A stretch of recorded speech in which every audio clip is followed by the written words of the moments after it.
అయితే వాడయ్యా నేను దాని చుట్టూ త్రవ్వి ఎరువు వేయమట్టుకు ఈ సంవత్సరం కూడా వదలను.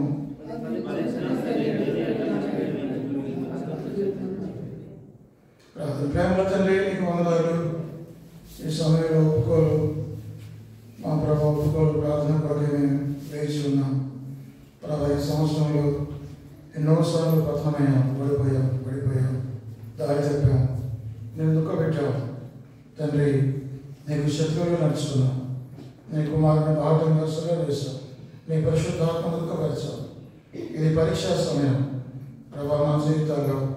మరి గత సంవత్సరంలో మేము చేసిన తప్పిదాలు వీటన్నిటి విషయంలో పశ్చాత్తాపడి నీ రక్తంలో కడిగి ప్రభా తిరిగి మేము సమకూర్చబడడానికి, నీ పిల్లలు మేము చేయబడడానికి ప్రభా ఇది ఎంతో చక్కని సమయం. ప్రభా పశ్చాత్తాపం అనేది నా జీవితంలో మాకు ఎంతైనా అవసరం. పరమ తండ్రి, పిల్లలైనా పెద్దలైనా వృద్ధులైన మనసులైనా ఎవరైనా వారు ఎటువంటి వాళ్ళైనా పాపం చేసే అవకాశం ఉంది. పాప స్వభావం మానవులో ఉంది కనుక ప్రభా మరి పాపాల వల్ల మాకు శిక్ష వస్తుంది, మాకు ప్రమాదములు, రోగములు కనుక ప్రభా ఈ పాప ప్రభావం నుంచి మమ్మల్ని విడిపించాలని మరి మేమందరం కూడా నీ సన్నిధిలో పశ్చాత్తాపడి కన్నీరు కాచి మా పతనాలు ఒప్పుకుంటూ నీ సన్నిధిలో ఒప్పుకోవడానికి సహాయం చేయి. నిలబడిన దాసుడు కేవలం నిష్ప్రయోజన దాసుడు, నన్ను కరుణించండి. మా వాక్య వెలుగులో మా పతనాలు చూపించండి. ఓ ప్రభు దయతో మమ్మల్ని అందరినీ శుద్ధి చేయండి, రక్తంతో కడగండి. ఈ వాక్యాన్ని నీ దాసుడు మాట్లాడుతుండగా నీ వాక్యాన్ని వినిపించు, నేను హెచ్చరికలు అనుగ్రహించు. వందనాలు స్తోత్రాలు చెల్లిస్తూ యేసుక్రీస్తు వారి నామములో ప్రార్థించి వేడుకొంచున్నాము తండ్రి. యేసుక్రీస్తు ప్రభువారు ఆయన ఉపమానాలు ఎక్కువగా చెప్పేవాడు. లూకా సువార్త 13వ అధ్యాయంలో ఆయన ఉపమానం చెప్పాడు. ఒక మనుషునికి ద్రాక్ష తోట ఉందట. ఆ ద్రాక్ష తోటలో అంజూరపు చెట్టు ఉందని యేసు ప్రభువు చెప్తున్నాడు. ద్రాక్ష తోటలో అంజూరపు చెట్టు, ద్రాక్ష తోట అనగా ఇశ్రాయేలు జనాంగానికి గుర్తు. బైబిల్లో ద్రాక్ష తోట. నేను నిజమైన ద్రాక్షవల్లిని ప్రభువు చెప్పాడు. నిజము కాని ద్రాక్షవల్లి కూడా ఉన్నాయి. కాబట్టి గతంలో ఒక ద్రాక్షవల్లి ఉండే, ఆ ద్రాక్షవల్లి మరి ఇశ్రాయేలు జనాంగం. మీరు కీర్తన గ్రంథం 80వ అధ్యాయం 8వ వచనంలో ఆ మాటలు రాయబడ్డాయి. కీర్తన గ్రంథం 80వ అధ్యాయం 8వ వచనం. అక్కడ ఒక ద్రాక్షవల్లి ఉంది. ఆ ద్రాక్షవల్లి ఎవరంటే ఇశ్రాయేలు జనాంగం. కీర్తన గ్రంథం 80. నీవు ఐగుప్తులో నుండి కాబట్టి దేవుడు ఇశ్రాయేలు ప్రజలను ఐగుప్తు దాసత్వంలో నుంచి ఆయన విడిపించి పాలతేలు ప్రవహించే ఇశ్రాయేలు దేశం, పలస్తీనా దేశంలో వీరిని నాటాడు. కాబట్టి ఈ ద్రాక్షవల్లి వీరెవరనగా ఇశ్రాయేలు జనాంగం. హోషేయ గ్రంథం 10వ అధ్యాయం 1వ వచనం. హోషేయ గ్రంథం 10వ అధ్యాయం 1వ వచనం. దానియేలు తర్వాత ఉంటుంది. హోషేయ 10వ అధ్యాయం 1వ వచనం. ఇశ్రాయేలు విస్తారంగా వ్యాపించిన ద్రాక్ష చెట్టుతో సమానం. చూసారా? కాబట్టి ద్రాక్ష వనం అంటే ఎవరంటే ఇశ్రాయేలు జనాంగం. కాబట్టి ఇశ్రాయేలు జనాంగమేమో, ఇశ్రాయేల్ ఏమో ఈ ద్రాక్ష తోట, ద్రాక్షవల్లి ఇశ్రాయేలు జనాంగాన్ని చూపిస్తుంది. అయితే అంజూరపు చెట్టు ఏం చెప్తుందంటే వ్యక్తిని చూపిస్తుంది. అంటే ఒక చెట్టు ఒక వ్యక్తి ఏమో జనాంగం గురించి మాట్లాడుతుంది, అంజూరపు చెట్టు వ్యక్తుల గురించి మాట్లాడుతుంది. కాబట్టి వ్యక్తులను చెట్లతో పోల్చారు బైబిల్లో. మీరు కనుక కీర్తన గ్రంథం 1వ అధ్యాయం 1వ వచనంలో చూస్తే, దుష్టుల ఆలోచన చొప్పున నడవక, పాపుల మార్గంలో నిలవక, అపహాసకులు కూర్చుండగా కూర్చుండగా యెహోవా ధర్మశాస్త్రమునందు ఆనందించు దివారాత్రము దాన్ని ధ్యానించేవాడు ధన్యుడు. అతడు నీటి కాలంలో ఎవరు నాటబడినదై ఆకువాడక తన కాలం ముందు ఫలమిచ్చి చెట్టు వలె ఉండను, మరియు అతడు చేసినంతయు సఫలమవును. కాబట్టి ఒక చెట్టుతో పోల్చారు, ఫలభరితమైన చెట్టు. కాబట్టి మనుషులను చెట్టుతో బైబిల్లో పోల్చారు. కానీ ఇక్కడ అంజూరపు చెట్టు ఉంది. ఈ అంజూరపు చెట్టు మరి యజమాని ఎంత చాకరీ చేయాలో అంత చేశాడు, ఎంత పెట్టుబడి పెట్టాలో అంత పెట్టుబడి పెట్టాడు. కానీ అంజూరపు చెట్టు ఇది ఫలించలేదు. ఎందుకు ఫలించలేదు? సహోదరు ఉదయకాలంలో కూడా ఆల్మోస్ట్ ఇదే వర్తమానం చెప్పాడు. కాబట్టి చూడండి ఆ మాటలు అపోస్తలుల లూకా సువార్త 13వ అధ్యాయం మొదటి 6-7 వచనాలు. అపోస్తలుల కార్యములు 13వ అధ్యాయం 6-7 వచనాలు నేను చదువుతాను. మరియు ఆయన వారితో ఉపమానం చెప్పినాను. ఒక మనుషుని ద్రాక్ష తోటలో అంజూరపు చెట్టు నాటబడి ఉండెను. అతడు దాని పండ్ల వెదక వచ్చినప్పుడు ఏమీ దొరకలేదు. చూడండి, మీరు కూడా వ్యవసాయదారులు చాలా మంది ఉన్నారు. మీరు పెట్టుబడి పెడతారు, పత్తికి మరి కష్టపడతారు, చాకరీ చేస్తారు. అందులో ఉన్న దాని పిచ్చి మొక్కల వరకలు తీసివేస్తారు, మరి ఎరువు వేస్తారు. 4 నెలలు ఎంతో కష్టపడి చేసిన తర్వాత తీరా మరి ఇంత కష్టపడి ఇంత సేవ చేసి ఇంత పెట్టుబడి పెడితే మీ చేతికి పంట రాకపోతే మీరు ఎంత బాధపడతారు? చాలామంది పత్తి రైతులు ఆత్మహత్యలు చేసుకునే వాళ్ళు గత కాలంలో. కాబట్టి రైతులు ఎంతో బాధపడతారు. ఈ యజమాని మరి ఇక్కడ ఈయన ఎంత చేయాలో అంత చేశాడు. దానికోసం ఎరువు వేశాడు, దానికోసం పెట్టుబడి పెట్టాడు. ఆ విత్తనం మంచి విత్తనం. కానీ ఈ ద్రాక్ష తోటలో ఉన్న ఈ అంజూరపు చెట్టు అది ఫలించలేదు. దానికి పళ్ళు తిందామని ఆశపడ్డాడు, ఆ పళ్ళు దొరకలేదు. కాబట్టి ఈ ద్రాక్ష తోట ఎవరు అంటే ఆ రోజుల్లో ఇశ్రాయేలు జనాంగం, ఈ రోజుల్లో క్రైస్తవులైన మనమే. కాబట్టి మనం ఫలించకపోతే ఏం ప్రయోజనం? మాట మధ్యలో యేసు ప్రభువు వెళ్తున్నాడు. ఉదయకాలం బేతనీ నుండి యెరూషలేముకు వెళ్తున్నప్పుడు ఆయన ఆకలైంది. ఆకలైతే అక్కడ ఒక అంజూరపు చెట్టు ఉంది. అంజూరపు చెట్టు ఏదైనా ఫలాన్ని తిందామని ప్రభు ఆశపడ్డాడు. కానీ ఒక్క ఫలం కూడా లేదు. యేసు ప్రభువు ఆ చెట్టును శపించాడు. మీరు అడగచ్చు, ఎందుకు యేసు ప్రభువు ఆ చెట్టును శపించాడు? ఆయన శపించినప్పుడు తక్షణమే అది వేళతో సహా ఎండిపోయింది. ఎందుకంటే యేసు ప్రభువారి ఆకలి తీర్చలేని ఆ చెట్టు ఎందుకు? యేసు ప్రభువారికి ఫలం ఇవ్వలేని మన జీవితాలు ఎందుకు? అర్థమైందండి. కాబట్టి యేసు ప్రభువారు దేవుడు మన నుంచి ఫలాలు ఆశిస్తున్నాడు. సబ్స్టిట్యూట్స్ కాదు, ఆకులు కాదు. అందరూ చెట్టు ఆకులు తప్ప మరి ఏమీ లేవు. ఆకులు అంటే క్రిస్టియన్ యాక్టివిటీస్. మంది దగ్గరికి రావటం, బైబిల్ చదవటం, ఆరాధన చేయడం, ప్రార్థన చేయడం, ఇవన్నీ ఓకే, బాగానే ఉన్నాయి. మరి కూడిక వెంబడి కూడిక, బైబిల్ స్టడీ, ప్రార్థన, ఆరాధన, అవి స్పెషల్ మీటింగ్స్ ఇవన్నీ మరి ఉంటాయి. ఇవన్నీ కూడా యాక్టివిటీస్ మంచిదే. కానీ వీటికి మించి ఫలం అనేది కావాలి. మన యాక్టివిటీస్, మన కార్యక్రమాలు కాదు, కానీ ఆ కార్యక్రమాల లోతు అర్థం మనం గ్రహించి యేసు ప్రభు వారికి మనం ఫలం అందించాలి. కాబట్టి ఇక్కడ యజమాని మరి ఎదురు చూశాడు, కానీ ఆయనకు ఫలమేమీ కూడా దొరకలేదు. ఎందుకు బాధపడతాడు? ఇంకేం చేస్తాడు? 3 సంవత్సరాలు, ఒక రోజు కాదు, మొదటి సంవత్సరం వచ్చాడు, దానికి ఏమీ ఫలించలేదు. 2వ సంవత్సరం వచ్చాడు, ఏమీ ఫలం దొరకలేదు. 3వ సంవత్సరం కూడా వచ్చాడు. 3 ఏళ్ల నుండి, చూడండి 7వ వచనం, కనుక అతడు ఇదిగో 3 ఏళ్ల నుండి నేను ఈ అంజూరపు చెట్టు పండ్లు వెదకవచ్చున్నాను, కానీ ఏమీ దొరకలేదు. 3 సంవత్సరాల నుంచి ఎదురు చూస్తున్నాడట. లేవియకాండం 19వ అధ్యాయం చూడండి. లేవియకాండం 19వ అధ్యాయం 23వ వచనం. లేవియకాండం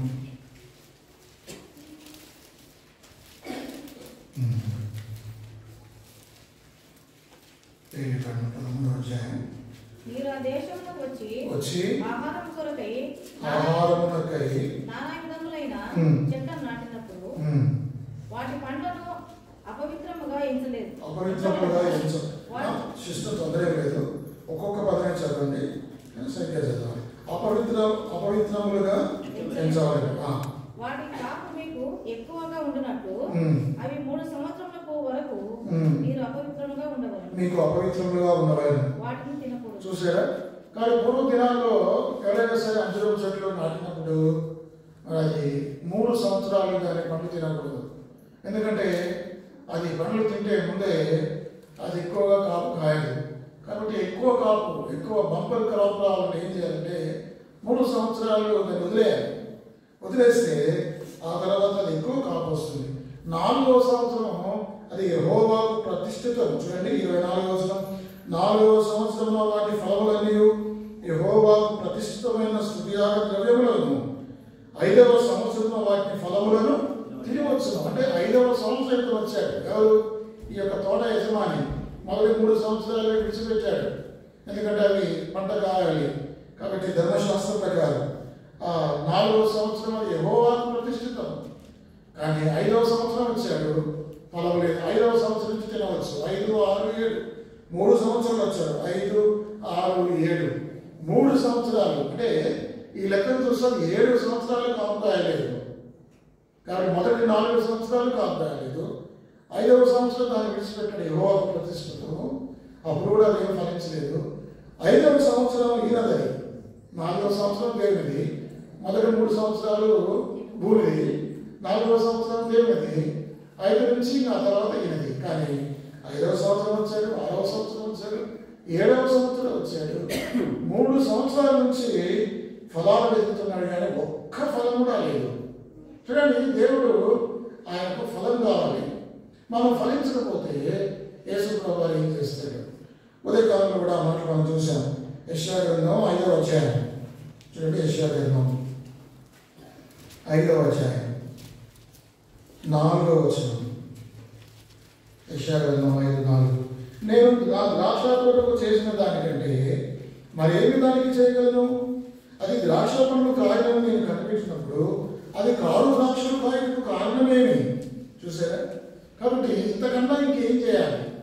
ద్రాక్ష తోటకు భూమి ఏమైనా సౌలభ్యమే? భూమి ఏమైనా సౌలభ్యమే కాదు కదా. సత్తువగల భూమి అట. మా ఊరిలో మాకు ఒక పొలం ఉంది, అది చవట పొలం. ఇంకా దేనికి పనికిరాదు, వరికి పనికిరాదు. అది నల్లరేగడి భూములు లేవు అక్కడ.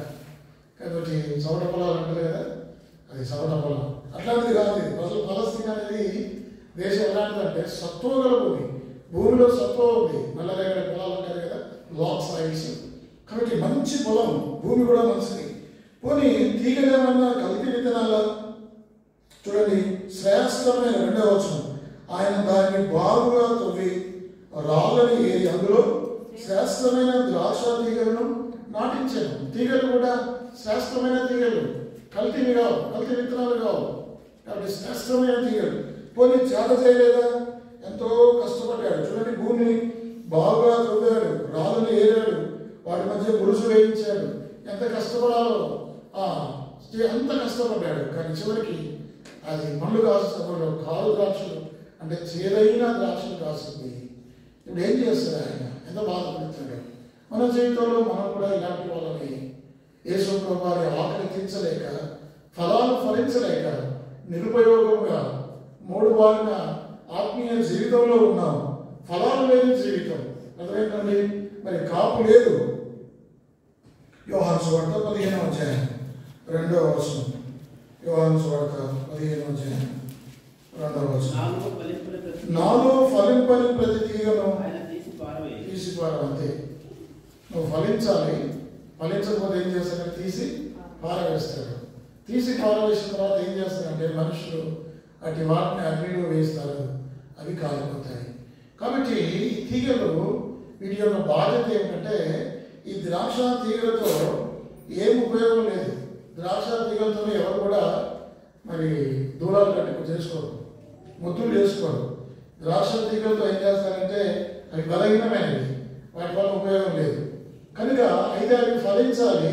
బ్రదర్ ఇక్కడ కూర్చోండి ప్లీజ్. కనుక అయితే అవి ఫలించాలి, లేకపోతే నశించాలి. అంతకుమించి ఇంకేమీ నిరుపయోగం. కాబట్టి ఫలించకపోతే ఆయన వాటిని తీసి పారవేస్తాడు. అర్థమైందండి? కాబట్టి ఇక్కడ ఒక అంజూరపు చెట్టు ఉంది. లూకాసు వార్త 13వ అధ్యాయంలో ఈ అంజూరపు చెట్టు అది ఫలించలేదు. ఒకవేళ నేను ఫలించకపోతే అంజూరపు చెట్టే మనం అనుకుందాం. ఇశ్రాయేలు ప్రజలు ఫలించలేదు. ఎందుకు వారు ఫలించలేదు? దేవుడు వారికి ఏమైనా తప్పు చేశాడా? చూడండి, రోమీయులకు రాసిన పత్రిక 9వ అధ్యాయం, రోమా 9వ అధ్యాయం 4వ వచనం. వీరు ఇశ్రాయేలీయులు దత్తపుత్రత్వమును, మహిమయు, నిబంధనలను, ధర్మశాస్త్ర ప్రధానమును, అర్చనాచారాలను, వాగ్దానములను వీరి పితరులు వీరివారు, శరీరం బట్టి క్రీస్తు వీరిలో పుట్టాను. ఇక ఇంతకంటే ఏం కావాలి? అన్ని వాళ్ళే. ఇశ్రాయేలు నా సొంత జనము, నా జ్యేష్ఠ పుత్రుడు అని చెప్పాడు దేవుడు. వారిని ప్రత్యేకంగా ఐగుప్తు దాసత్వంలోంచి విడిపించాడు. పాలు తేనెలు ప్రవహించే దేశంలో వారిని ప్రవేశపెట్టాడు. వారికి ఆకాశం నుండి మన్నాను కురిపించి 40 సంవత్సరాలు వారిని పోషించాడు. పగలులో మేఘస్తంభం, రాత్రులు అగ్నిస్తంభం. ఆ తర్వాత యెహోషువ కాలంలో వారికి స్వాస్థ్యాలు ఇచ్చి పంచిపెట్టారు. మరి దేవుడు వారికి ఏం చేయాలో అన్ని మేలు చేశాడు. అంత మాత్రమే కాదు, యాజకత్వం ఇచ్చాడు, ధర్మశాస్త్రం ఇచ్చాడు, దేవాలయం ఇచ్చాడు, అర్చనాలు ఇచ్చాడు. యాజకులు వారికి ఉన్నారు, నిబంధన వారికి ఉంది, వాగ్దానం వారికి ఉంది. ఇంకేం కావాలి? దేవుడు ఇంతకన్నా ఎక్కువగా ఇస్రాయేల్ ప్రజల కొరకు ఏం చేస్తారు? అయినప్పటికీ సరే వాళ్ళు ఫలించలేదు కనుక వారు అనేక దేశాలకు చెదరగొట్టబడ్డారు. ఒకవేళ వారే కనుక వారే కనుక ఫలిస్తే ఆ రోజుల్లో, ఈ రోజుల్లో ప్రపంచంలో అత్యధికంగా భారతదేశానికంటే చైనా కంటే కూడా మరి ఇజ్రాయెల్ జనాంగం ఎక్కువ ఉండేది. కానీ ఆ రోజుల్లోనే 20 లక్షల మంది ఆ జనాభా ఉన్న ఆ పట్టణంలో యెరూషలేములో మరి ఈ రోజున కూడా చాలా తక్కువ ఉన్నారంటే దేవుడు వారిని చెదరగొట్టాడు.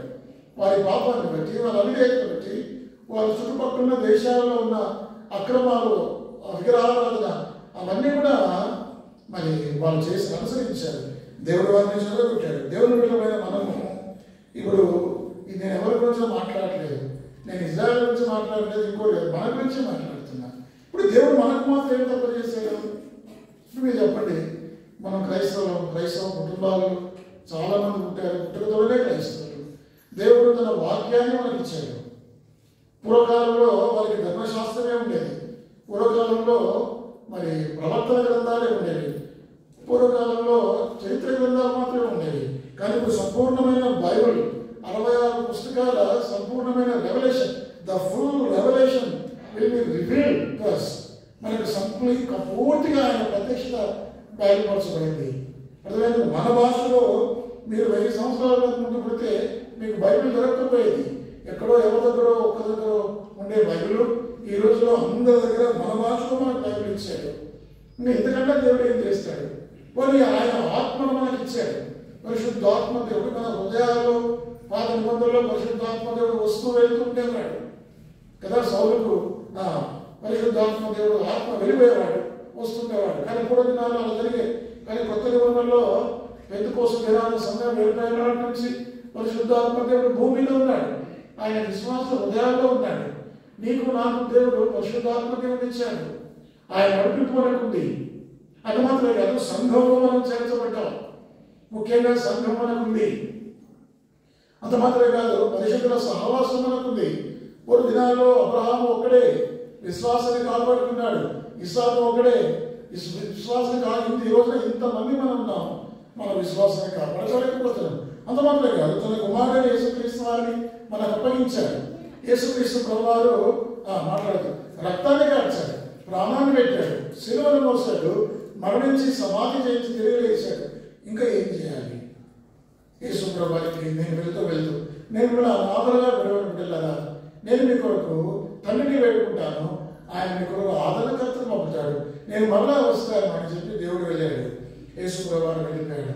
ఇంతకన్నా ప్రభు అయిన యేసుక్రీస్తు వారు మన దేవుడు మనకు ఏం చేయాలి, ఏం చేయగలడు, ఎన్ని చేయాలో అవి చేశాడు కదా. అయినా మన జీవితంలో ఫలమేది? 2023లో మనం ఏదైనా ఫలించామా? దేవుని కొరకు ఏమన్నా ఫలించామా? మనం చెప్పుకోవడానికి ఏదన్నా ఉందా? ప్రభా నీ కొరకు నేను ఇది ఫలించాను అంటే యాక్టివిటీస్ కాదు, అట్లా కాదు, నిజంగా హృదయపూర్వకంగా మనసుతో ఈ విషయాలు నేను ఫలించాను, ఫలభరితమైన జీవితం నాకుంది. ఓ ప్రభా ఇదిగో నా ఫలాలు. నేను మారు మనసు పొందానని చెప్పుకోవద్దు. నువ్వు ఎన్నో రోజులైనా మారు మనసు పొందంటే ఒక 20 సంవత్సరాలు అయింది. 20 సంవత్సరాలు, 10 సంవత్సరాలు, 15 సంవత్సరాలు ప్రభు దాన్ని ఒప్పుకోడు. కానీ ఫలం ఉందా? Fruit is the proof of salvation. రక్షణకు మనం ఫలాల ద్వారా రుజువుపరుచుకోవాలి. అర్థమైందండి? మన రక్షణను ఫలముల ద్వారా రుజువుపరుచుకోవాలి. ఫలాలు, ఆరత్తల ఫలాల గురించి మీకు బైబిల్ విషయంలో నేను చెప్పాను.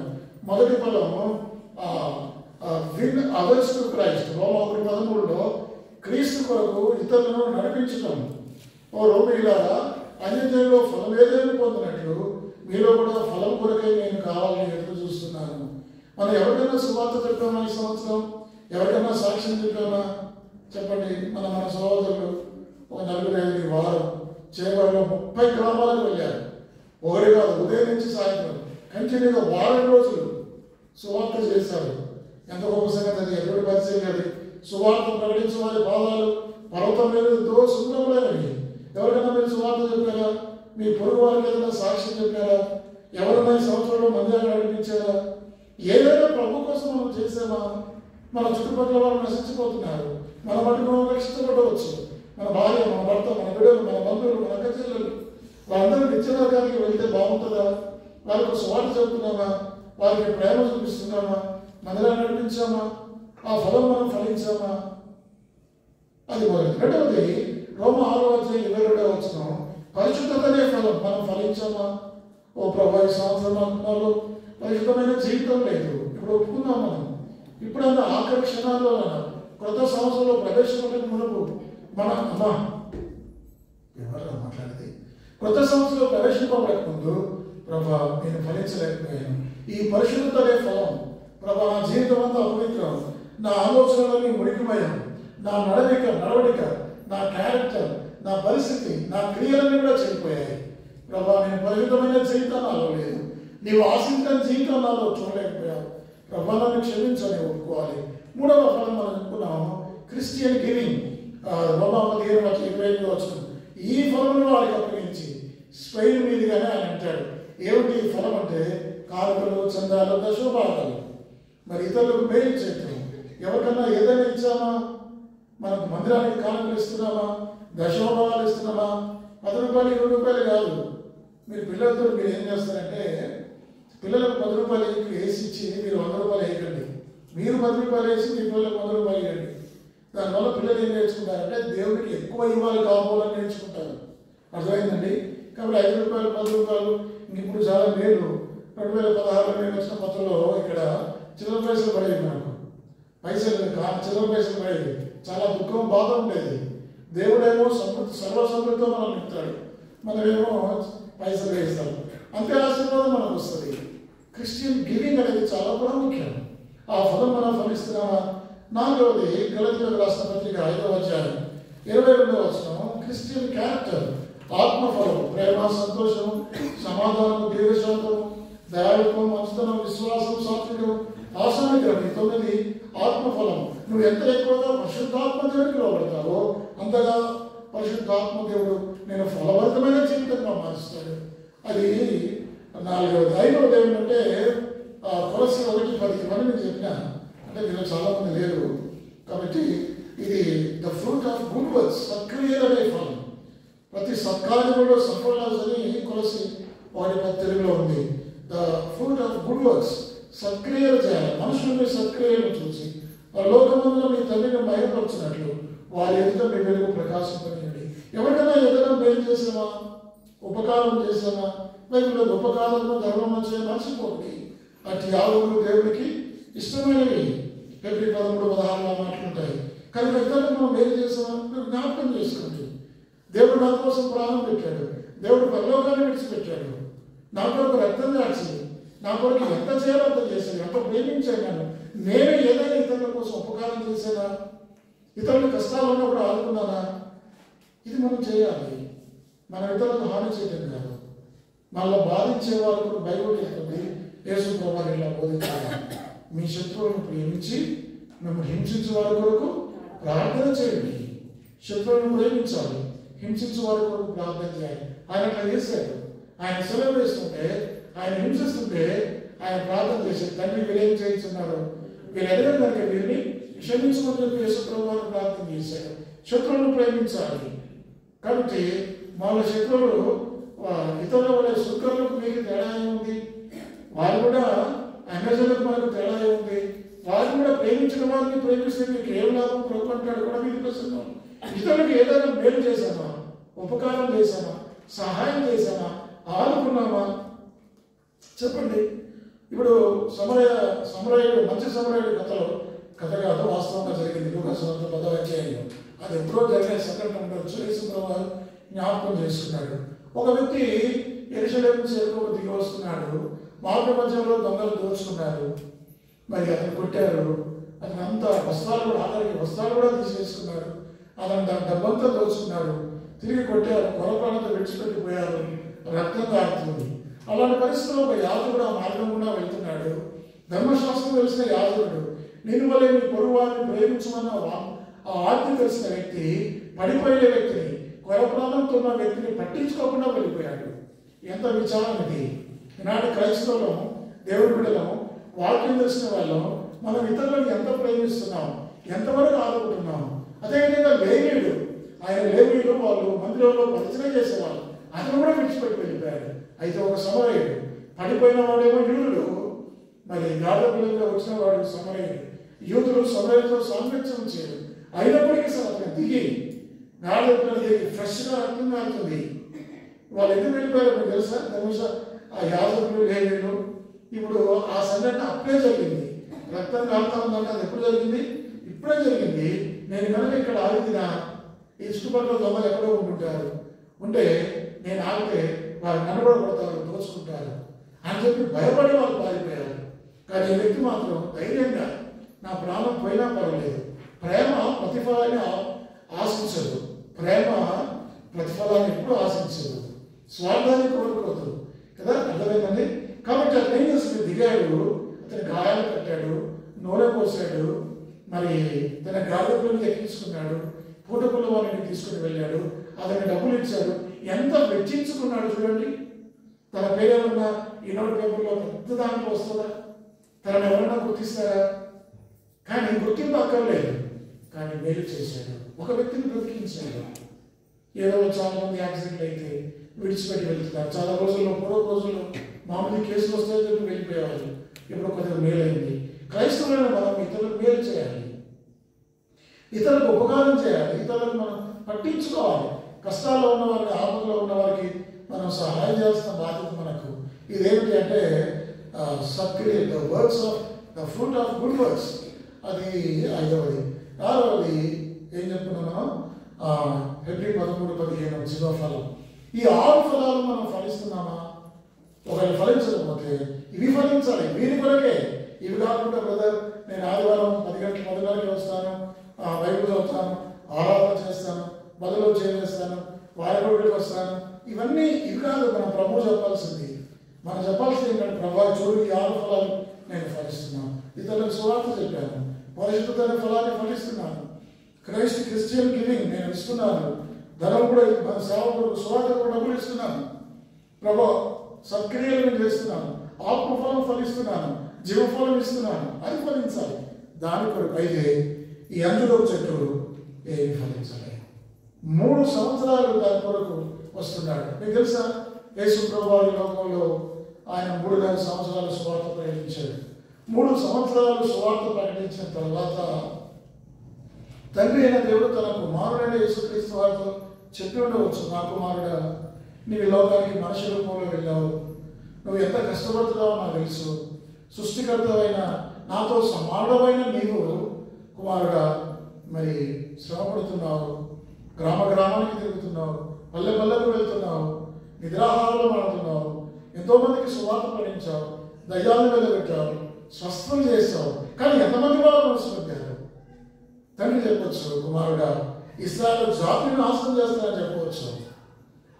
అర్థమైందండి. 3 సంవత్సరాల పరిచయంలో యేసు ప్రభువు పరిచయం చేస్తే, ఆయన స్వస్థతలు చేస్తే, ఇంకా ఆయన చంపాలని ప్రయత్నం చేశారు. దయ్యం పట్టిన వాళ్ళు ఉన్నారు, సమరయులు ఉన్నారు, చూసారా? మేలు చేస్తే మరి ఆయన బాప్టిజం నుంచి వాళ్ళు తలగొట్టి వేశారు. యేసు ప్రభువుని రాళ్ళతో కొట్టడానికి ప్రయత్నం చేశారు ఆ జనాంగం. కాబట్టి 3 సంవత్సరాలు 3 ఏళ్ల నుంచి వెతుకుతున్నారు, ఏ ఫలం లేదు.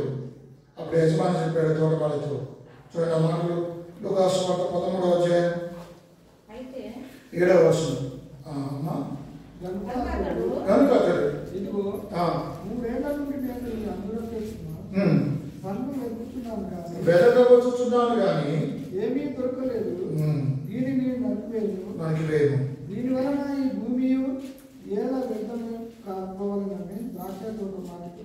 కాబట్టి దేవుడు సృష్టించిన భూమిలో ఇది దేవుని యొక్క భూమియు దాని సంపూర్ణతయు నాదే అని దేవుడు చెప్పాడు.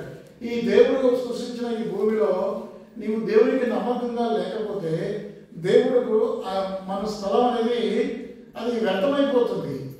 ఎలా ఇది ఫలించట్లేదు, ఈ చెట్టు, దీన్ని నరికి పడిపోయిన ఎవరు తీసి అన్నాడు. చూసారా మీరు మత్తయి సువార్త 3వ అధ్యాయం 9వ వచనంలో, ఇప్పుడే గొడ్డలి చెట్ల వేరున ఉంచబడినది, మంచి ఫలము ఫలించేది ప్రతి చెట్టు నరగబడి అగ్నిలో వేయబడును.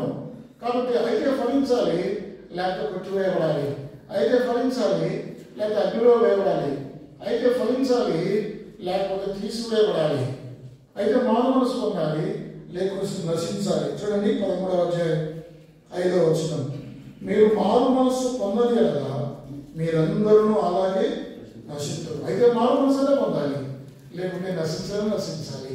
కాబట్టి 3 సంవత్సరాలు అయింది. అయితే తోటవాళ్ళు అంటున్నాడు, వేడుకుంటున్నాడు ఆయన యజమాని. 8వ వచనం, అయితే వాడు అయ్యా నేను దాని చుట్టూ త్రవి ఎరువు వేయమంటారు, ఈ సంవత్సరం కూడా ఉండనేమో. చూసారా ఎటువంటి విజ్ఞాపన! మన ప్రభువైన యేసుక్రీస్తు వారు ఆయన విజ్ఞాపనకర్త.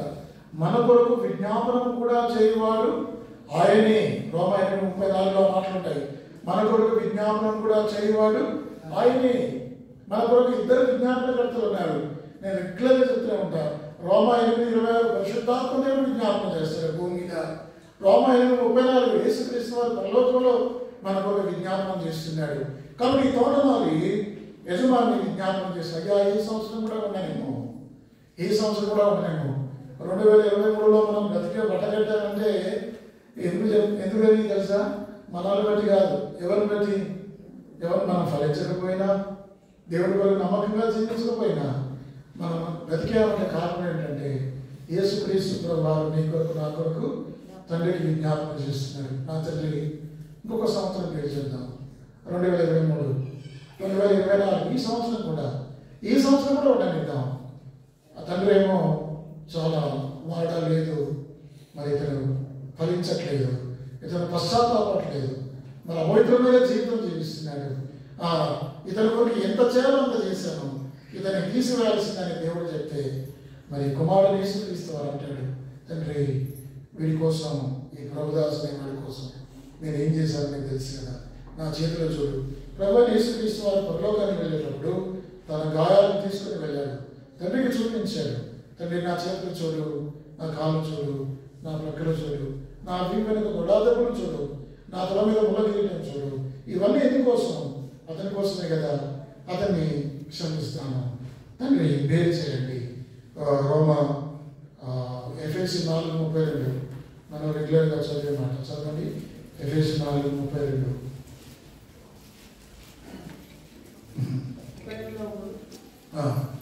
ఒకరి ఏళ్ళ ఒకడు దయగలిగి తరణాలు దయలై క్రీస్తునందు దేవుడు ముందు క్షమించిన ప్రకారము వీరును ఒకరిని క్రీస్తునందు దేవుడు మళ్ళీ క్షమించాడు. ఇప్పుడు మళ్ళీ క్షమించడానికి కారణం ఎవరంటే యేసు ప్రభువే. యేసు ప్రభువే లేకపోతే నీకు నాకు క్షమాపణ లేదు.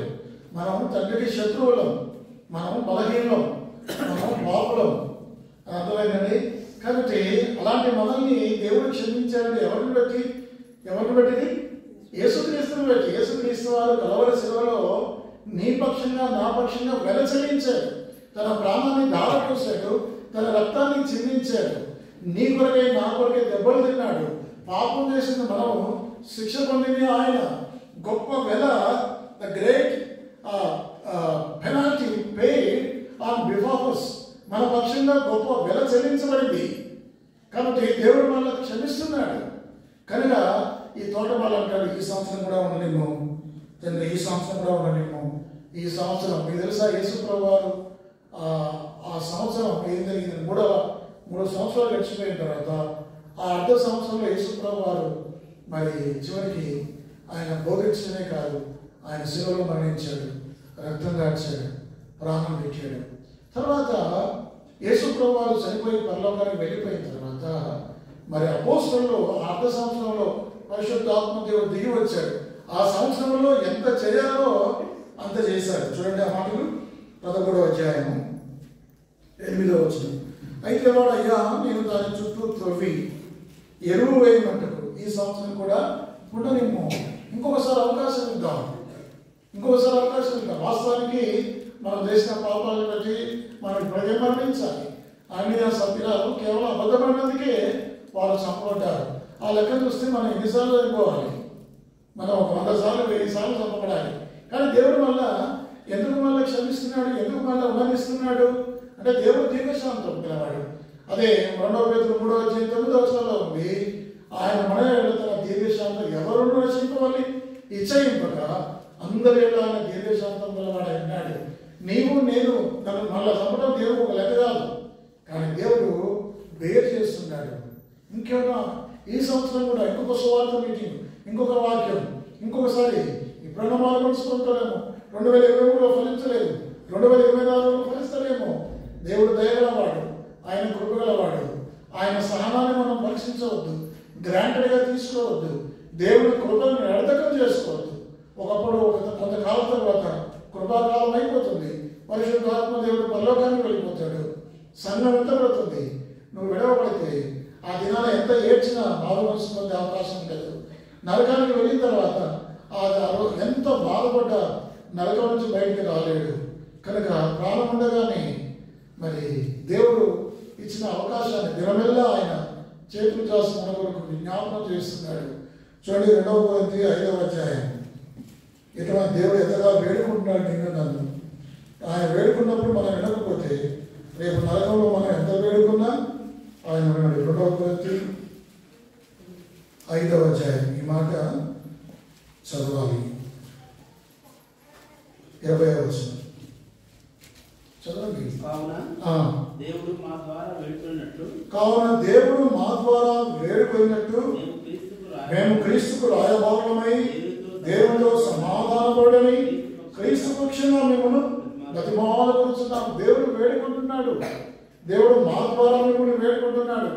దేవుడు వేడుకుంటున్నాడు. మిత్రులారా, బిడ్డలారా, మీరు సమాధానపడండి, క్రీస్తునందుకరండి అని అపోస్తలులు సువార్త ప్రకటించారు. ఈనాడు దేవుడు నిన్ను వేడుకుంటున్నప్పుడు వినకపోతే రేపు నరకంలో ఎంత వేడుకున్నా ఆ దినాన దేవుడు వినాడు. యుగయుగాలు వాళ్ళని అగ్నికుంటాము. దాని అంతం నిత్య నరకమే ఎంత భయంకరంగా ఉంటుంది. కాబట్టి అవకాశం ఉన్నప్పుడే ఓ ప్రభా నేను ఫలించలేకపోయాను, నన్ను క్షమించు. 2023 నాకు ఒక సంవత్సరం నా కాలం వృధా చేసుకున్నా ప్రభా. అన్ని విషయాలు ఫెయిల్ అయిపోయా.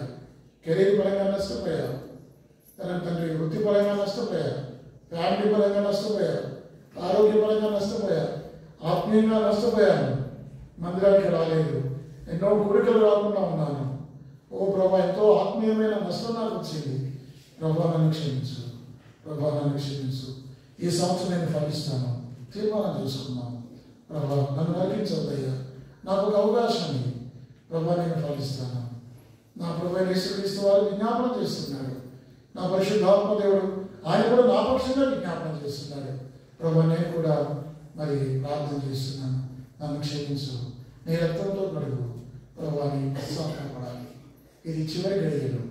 2024లో పశ్చాత్తాప హృదయంతో ప్రభువునకు వచ్చి, విరిగినగిన హృదయంతో ప్రభువునకు వస్తే ఆయన నీ పాపాలు క్షమిస్తాడు, తన రక్తంతో నిన్ను కడుగుతాడు. తర్వాత మనసు నెమ్మదవుతుంది. మరి నూతనంగా మనం ప్రభు కొత్త సంవత్సరంలో గడిపెడదాం. పాత స్వభావం, పాత అలవాట్లు, పాత పద్ధతులు విడిచిపెట్టండి. కక్షలు, క్రోధాలు, విభేదాలు వీటన్నిటిని విడిచిపెట్టి మరి సంతోషంగా, ఆనందంగా నవీన స్వభావం ధరించుకొని కొత్త సంవత్సరానికి వెళ్ళడానికి ప్రయత్నం చేద్దాం. దేవుడి వాక్యము దీవించిన కాక. దయచేసి చెప్పబడిన వాక్యం ప్రకారం ఇది ఒప్పుకోలు ప్రార్థన, ఆరాధన కాదు. ఆరాధన చేసి చదవడానికి ఒప్పుకోవాలి. ప్రభా ఈ పాత్ర నేను చేశాను, నన్ను క్షమించు. 2023లో నీ కొరకు నేను నమ్మకంగా జీవించలేకపోయాను, నీ కొరకు నేను కోరుకుంటాను. ప్రభా నీ కొరకు నేను సేవ చేయలేకపోయాను, సరైన పరిచయం చేయలేకపోయాను. మీరు కూడా మీకు అప్పగించే పనుల్లో నేను తప్పిపోయాను. ప్రభా నా కుటుంబాన్ని నష్టపోయాను, నా ఆరోగ్యాన్ని నష్టపోయాను, పాపంలో కొనసాగించాను, నా జీవితం అంతా నష్టమే, నన్ను క్షమించు. ఇంకొక సంవత్సరం నాకు దయచేసు. ఈ సంవత్సరం కూడా ఉండలేమన్నావు ప్రభా, నీ ప్రేమ పెట్టి వందనాలని చెప్పి పశ్చాత్తాపడతాను. దేవుడి మాటలు దీవించినాక అందరూ ఒప్పుకోండి, కృతంగా ప్రార్థన చేయండి, అందరూ ప్రార్థన చేయండి. ఒక అర్ధగంట సమయం ఇస్తాం, 1 నిమిషం 2 నిమిషాలు స్తుతులు, ఆరాధనలు అనకండి. వారిని దీవించు, వీరిని దీవించు. ఇప్పుడు కాదు, వారి కోసం, వీరి కోసం కాదు, నీకోసమే, నా కోసం, ఎవరికి వారు వ్యక్తిగతంగా మరి మీరు ఒప్పుకోవాలి. ఒప్పుకొని పశ్చాత్తాపడి దావీదు విరిగిన హృదయంతో దేవుడి దగ్గరకు వస్తే దేవుడు ఆయన క్షమించాడు. బైబిల్లో ఉంది, మన పాపం మనం ఒప్పుకొని ఆయన నమ్మదగిన వాడు, నీతిమంతుడు కనుక ఆయన మన పాపం క్షమించి సమస్త దుర్నీతులను మనల్ని పవిత్రులుగా చేయబోదుగా 9. దేవుడు వాక్యం నమ్మదైంది. నువ్వు యథార్థంగా ఒప్పుకుంటే దేవుడు క్షమిస్తాడు, సమకూరుస్తాడు. ప్రార్థన చేద్దాం. ఒక సహోదరుడు, ఒక సహోదరి మార్చి క్లుప్తంగా ఒప్పుకొని ప్రార్థన చేద్దాం. మోకరించగలిగేవారు